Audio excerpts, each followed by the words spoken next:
this is Olympia and welcome to another video, and I thought I'd share some of my tips on how I don't regret buying horses, because I know that a lot of people struggle with like buying a horse that they really want, and they buy a horse and a few weeks later they'll regret it, and you know you've already spent the star coins, you're not getting them back.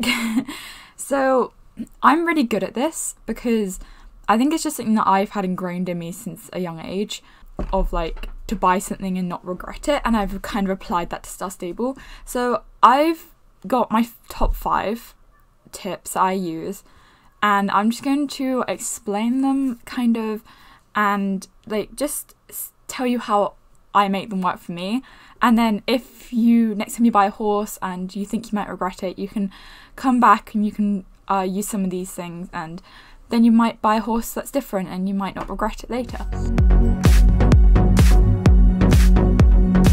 So my first tip would definitely be to wait, and it's such a simple one, but it makes a whole lot of difference, because when new horses come out you tend to think, oh, I really like that one. For example, the paint horses that are coming out in like a few weeks. You may look at one and go, I really like that one, I really want it, but then a few weeks later you'll come back to it and go, actually I kind of regret it, I kind of really wanted that one instead.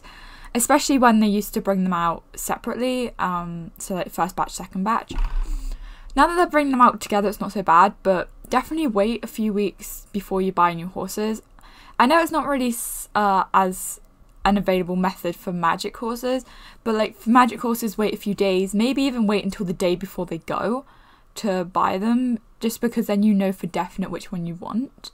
But yeah, always wait a few weeks before buying new horses, because especially if you wait a few weeks, then all the YouTubers will have all their videos up of reviewing the gaits, the coats, what the special moves, whatever this horse has, and then you'll be able to make a more informed choice of, do I actually want that breed because it's trot, it looks a bit weird to me and I don't really like it, or do I really want that coat because now looking at it on video with like an outfit, it doesn't really look as good as I thought it would, kind of thing. And it's so easy to just wait a few weeks, and also your star coins will build up a bit more, so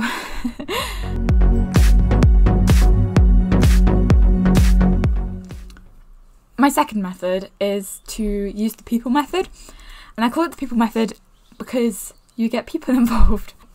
My way of doing it is I go ask my non-Star Stable friends, the ones that have no idea what's in the game, and so they're non-biased. But you can ask people that know Star Stable, it just, you may end up with a biased opinion.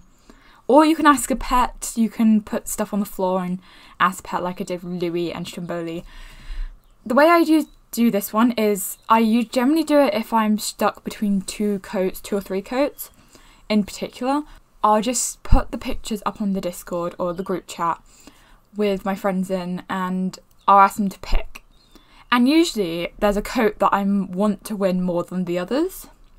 But if I don't know that when I'm looking at them, then I'll go ask my group chat. So I'm not explaining it very well. But when I look at horses, there's always a horse that I like more. But sometimes it's really hard to work out which horse I want more because all the horses are so good. So I'll put it to the group chat and they'll decide, and I'll find out suddenly if, oh, I'm really disappointed that this one won, I really wanted that one to win, and then I'll be like, oh, I really wanted that one to win, so obviously that one's the kind of one that I wanted more. I've been doing this one even before I started Star Stable. When I was young and used to go to Build-A-Bear, my mum used to do this with me, like I'd be stuck between 2, so she'd be like, oh, you have to have that one, and sometimes I'd be like, yes, I'll have that one, or sometimes I'd be like, actually I kind of wanted this one more. And so it's something that I've always done, and it's something that I've always, because I generally can't work out which one I like more, so I'll go and ask my friends. And sometimes getting that opinion where you have to have this one so you can't change it makes it easier to realise which one you actually want.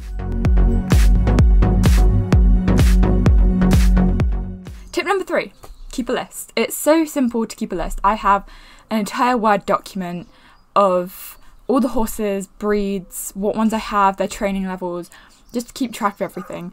But you can also just keep it on paper.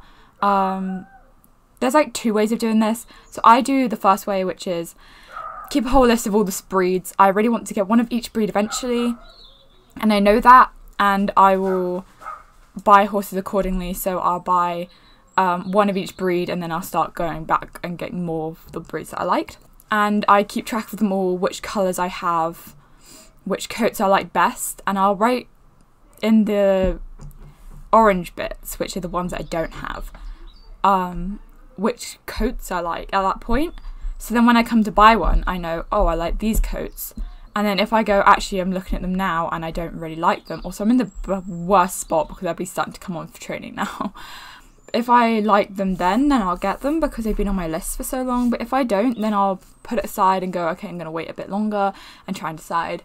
Or you can do the impulse buying list, where if you tend to impulse buy horses, then you can do this tip where you make a list and you write down the horse and the coat that you wanted. This is when you first get the impulse to buy it. And then you come back a week later, and if it's still on your list and you still want it, then you can buy it. But if you look at it a week later and go, I don't really want it, then you just kind of like cross off your list and you don't buy it. So yeah, that's 2 ways to keep a list.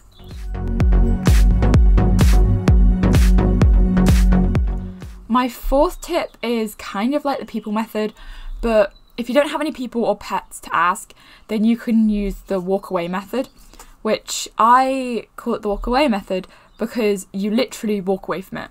You look at it and you go, I can't buy it. You pretend you have no star coins and you walk away from it, and then you try and evaluate, do you feel sad, disappointed?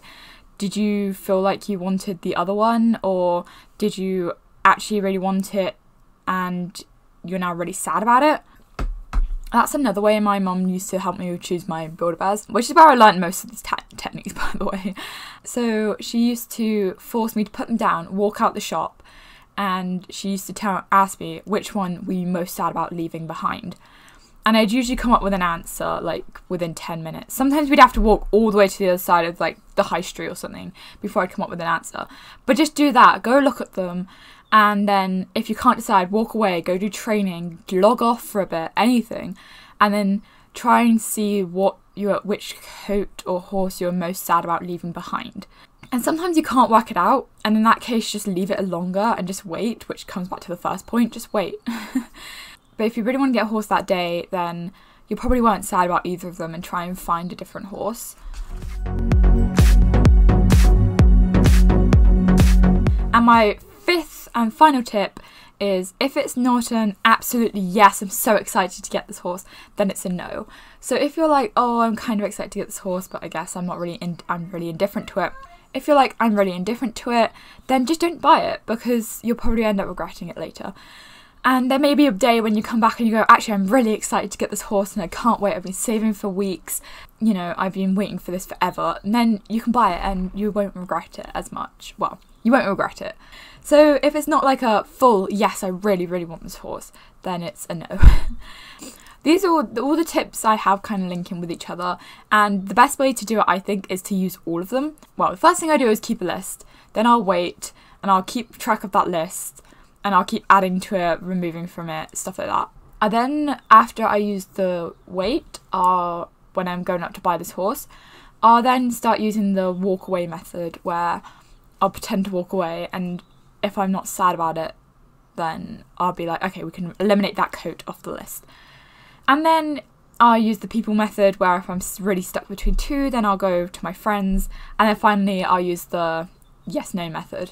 So they all work best in tandem with each other. If you want to buy a horse and you're scared you'll regret it, then you can use any one of those tips, and I found that they greatly reduced the amount of horses in my stable I regret. I think there's one, and it's the pony, because I didn't use any of my tips, and yeah, I ended up with a pony that I kind of hate. So that's not Pipsqueak, by the way, that's Midnight. I've been taught to do this from a young age. I've been taught to do this since I was very, very young by my parents, and it's really helped going to Star Stable. And so you can also use any of these tips in real life as well. And I use all of these tips in real life to help me stop impulse buying. Star Stable is expensive. It's £40 for 10,000 star coins on a double weekend. So that's really expensive, especially if you don't earn money. So just be wary about what you're buying. Make sure you really, really think about it, and make sure it's a really excitable yes before you buy. and then you'll hopefully won't regret horses, because I know a lot of people do regret buying horses. And sometimes it's years later, and that's kind of unavoidable if it's years later, because they may be old models, or you may be regretted because you were younger and your preference have changed. That's kind of unavoidable. Those are my tips. So thank you very much for watching today's video. If you enjoyed, please leave a like and subscribe to my channel, and follow my Instagram, Olympia.Peacechild. I post a lot of stuff that I do IRL on my Instagram. Like, I got my results for my GCSEs and I posted that on my Instagram. So thank you very much for watching. Follow my Twitch, Olympia Peacechild, and I'll see you in the next video. Bye!